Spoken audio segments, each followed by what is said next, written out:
ka qenë i njohur që njerëzit i kanë shkruajtur letra për këtë botës.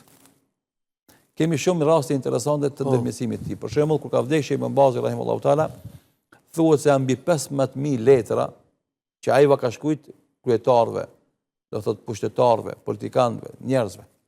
Edhe me mija dhe dhjetra qindra mijë letra që e kanë thënë njerëzit atij. Për shembull, para mendo, njerëzit e thjesht i kanë shkruajt. Një grua nga Filipine i ka shkruajt letër Sheikh Ibn Bazit. Ka vdekur burri, ma kanë mit burrin, krishterët në Filipinë, edhe ka met unë me jetima, s'ka kush më liman.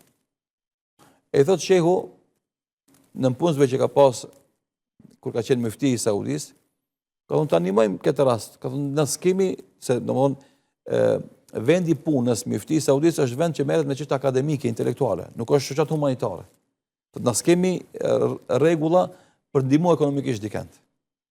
S'kena të më thonë asi aktiviteti. Ka thonë Sheikh Ibn Bazi, aty me në punësve, ndani nga rroga ime 10.000 rial, edhe që janë ndihmë.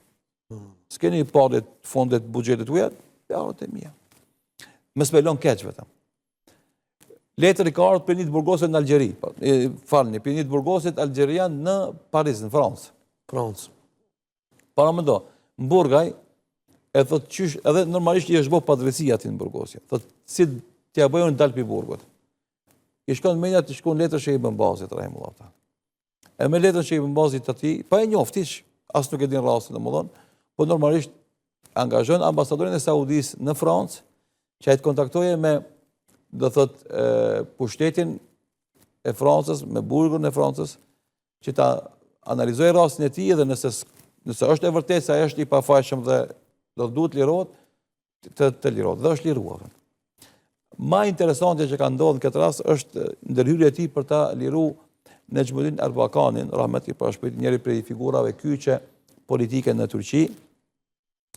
Se ju na gjithë e dim se do thotë Turqia ka pësuar shpesh herë grushtet ushtarak, edhe një prej grushteteve ushtarak ka qenë i burgosur Nejmuddin Erbakani.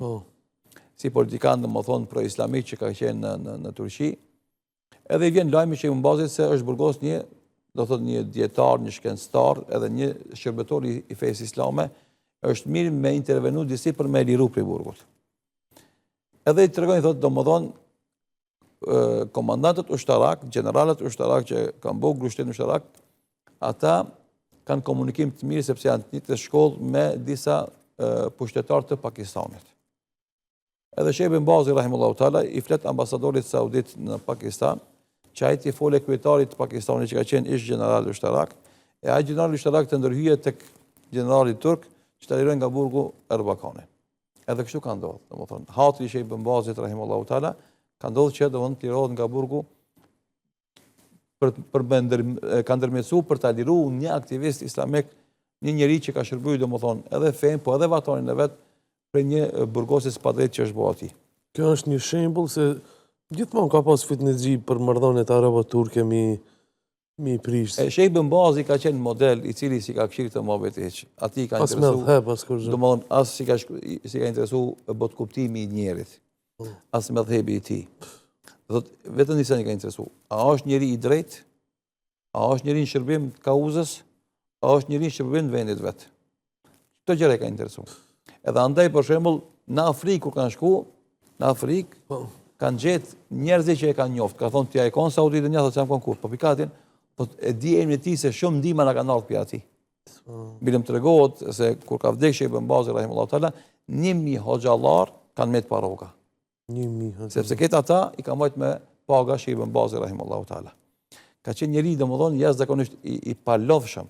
Tregon rrethi i tij që e ka thënë për emisione, si e bën ti me hoxhallar tash në emisione, thot 14 vjet e ka pas programin e rregullt në radion e Kurani Kerimit në Saudi. Është radio nivel shtetënor, e ka pas program javor të rregullt 14 vite. Asnjëherë s'ka munguar në program. Domethënë para më do. Me gjithë ato angazhime, sepse ai ka qenë kryemiftiu i Saudis. Ka qenë kryetari i komisionit për fetva. Ka qenë kryetari i këshillit të hoxhallarëve. Ka qenë kryetar i konsillit fikut islamik botnor. Ka qenë themelues i Rabitas Islamike. Domthon ka pas funksione të shumta. Aktivitete të tashme. Domthon përgjegjësi të mëdha. Pra më do 14 vjet në asnjë emision s'ka mungu. O që ndërprejt shtu, për shikuesit, jena të folë për një person i cili ka qenë i verbër, apo jo? Po, i cili Nuk ka po. që fëmijën e hershme është verbërnu, edhe s'ka arrit sukses me shëru veten dhe ka vazhdu deri në fund jetës i verbër, po. Po, flasim për një njeri që ka qenë i verbër. Mirë po, pse ka qenë i verbër në sy, zemra e tij ka po. Edhe kujtesi i tij ka qenë shumë e fuqishme. A i tregon një rast, dy student kanë ardhur për Riyadit Medine kur ka qenë rektor në Universitetin Islamik të Medinës, kanë ardhur pranë ditën e xumo. Abi ka thonë ditën e xumo e kam ndonë për fëmijët. Ama ka thonë na kena një punë shumë urgjente dhe do na më kthi prapë në Riyadh. A ka mundësi sot? Ka thonë hajdeni para dreke. E kanë kallëzuar që kanë problemin. Ka thonë do e shohim na, hajdeni mas dreke për drek, edhe do e shohim mohabetin. Thotë na vike marrë se e ngushtum hoxhën. Mirë po thotë, kur shkom të shtëpia, e gjetëm shtëpinë full me njerëz, plot. Këtë njerëzit hallëxhi. Ma interesante, thotë kur erdhëm te dera ne nuk e dishim ku ka shtëpia edhe. Edhe pam derën hapën, ama zgjuzoheshim me hi se se dishim është bashkë shtëpia.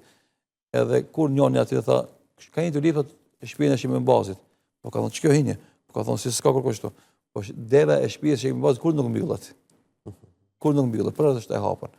Dhe kur futëm rënë pa plot njerëz atëherë pakës dhe morëm guzim se thamë nuk kena gabu shumë se pas ka dhe njerëz të tjerë që mirë po thonë na u vanum kur shkum për zdyti, thot edhe pyetin për enat ton. A ka ardhur filoni dhe filoni? Thamë po ka ardhur, tha shtrojnë bukën.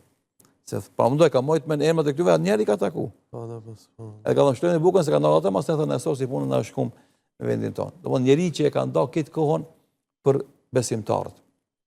Njëri për shoqëruesve të tij thotë një ditë ishim vonë natën të lexuar një libër në pjesën e muamelatëve, marrëdhënieve ndërnjerëzore, çështjet juridike që kanë të bëjnë, çështjet fikore që kanë të bëjnë. U bë soti 11 natës. Edhe shehi Bazi tha, po e nal me thamsimin, tha, po shkem me flet. Shehi Bazi tha, nuk e i lodh. Ama ai që lexoi ke librin, tha ish lodh. E ke vërejti. Nuk e shef, ama e vërejti. Tha, po shkem me flet. Se kishte për vete, kishte për atë. Tha edhe tama po mi gati me flet, tha, u qumë me falë vitrin, tha, unë e falë arash, a i vazhdoj mu falë. Kishë zonë gjumi të u falë. 12 natës, 12 e gjithë, tha ndullë gjumi, kur e shofa e Allah të u falë. Unë e flet apet, kur u qumë për saba, e gjithë apet të u falë. E thamë, kur falë, kur flenë ki njeri. Gjithë natën dhe më dhonë, shumice e natës e kalon një badet, gjithë ditën, 20 orë, 19 orë, 18 orë, gjithë ditës, me njerëzi. Vazhdimisht të i kry punë njerëzve. E sikur se thamë pak merët, njeri i cili është marrë vazhdimisht me dituri, të lexu për vete dhe të tregu tjerëve. Njeri që vazhdimisht e ka pas derën qelë për këtë hallëxhit. Njeri që është mundu me qenë shërbim të krejt njerëzve me aq sa ka pas mundësi. S'kalon njeri pa i fol nëse ka mujt me fol. Edhe ka pas gjithashtu si tradit që nuk është nda nga jetja e tij, vazhdimisht kur ka fali qenin në xhami, kudo që ka shku. E ka mbajt një këshill mas namazit. E ka shvizur rashtën, 10 minuta, 10, 5, kryesore, ka mbajt këshilla. Thot, gajle e tij ka qenë feja Allahut. Gajle e tij ka qenë t'i bëjë dobi njerëzve. Kur se ka një njerëzit atë të folë për dunjo. Me ble ose me shit. Me ble shpi ose me shit shpi, me ble tokë ose me shit tokë, me ble kerë ose me shit kerë. Kur së është një. Këtë muhabetet që ka folaj ka qenë ndim njerëzve, meselet fesë. Edhe kur s'ka pas për shembull ndaj çështje, veç ka bëu dhikr. Kjo ka qenë shumë e dalluar te Sheikh Ibn Bazi rahimahullahu taala. Por me të vërtetë njeri si ky që Allahu dhul xhelal i ka dhënë kaq ymër që ditën që vdiq ky në ju fal namazi i xhenazës në xhamin e Qabes. Në Qabe. Po, në Qabe ju fal namazi i xhenazës, edhe kur dha emrimi për vdekjen e tij, me miliona njerëz botë janë mërzit. Se kanë taku kur ndoshta, se kanë pa kur. Ama janë mërzit sepse emri i tij, bamirësia e tij, dashamirësia e tij, kujdesi i tij për Islamin, për musliman ka qenë i përhapur anë më botës, edhe njerëzit kanë qajtë, edhe njerëzit janë mërzit, edhe njerëzit kanë bërë dua. Edhe sot e kësaj dite, sikur se përmendëm domthonë tash 26 vjet po bëhen se ka ndru jetë për afërsisht në maj, do thot 1999-ës, po bëhen 25 vjet e kusht 26 vjet për afërsisht, hala nuk harrohet emri i tij. Hala njerëzit e kujtojnë për të mirat që i ka bën. Edhe vazhdimisht bëjnë dua që Allahu dhul xhelal më shpërbli për punën që e ka bërë njeri.